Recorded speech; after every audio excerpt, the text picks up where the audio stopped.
The last thing Jesus told his disciples to do was to go everywhere and teach everyone to obey everything he asked them to do. But how? How were 11 uneducated and unsophisticated Jewish men supposed to make disciples in all the different cultures and languages of the world?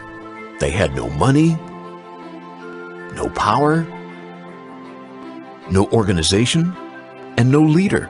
And to make matters worse, they were outcasts in their own society and religion. The disciples didn't seem to have anything, and yet they changed everything. What they did have was a life-changing experience with Jesus, a willingness to simply obey, the power of the Holy Spirit. Oh yes, and lots of contacts.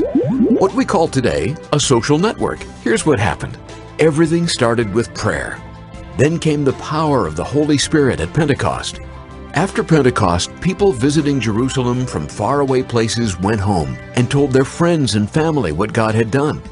And when those people passed on what they had experienced, the good news about Jesus spread like wildfire. Post-Pentecost social networking is how the gospel went viral. That was over 2,000 years ago. So how are we doing today? There is some good news and some not so good news. The good news, the number of Christians is increasing. The not so good news, the percentage of Christians is stuck. So what's the problem? And how can we solve it? The biggest issue seems to be that not all believers in Jesus are actually obedient followers of Jesus. The main job of being a disciple of Jesus is to make more disciples.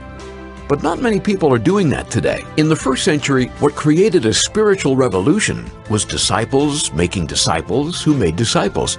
Dozens became hundreds, hundreds became thousands, and before too long, thousands had multiplied to millions. All because ordinary people simply obeyed what Jesus told them to do and taught those who responded to do the same. We think this is an idea whose time has come again.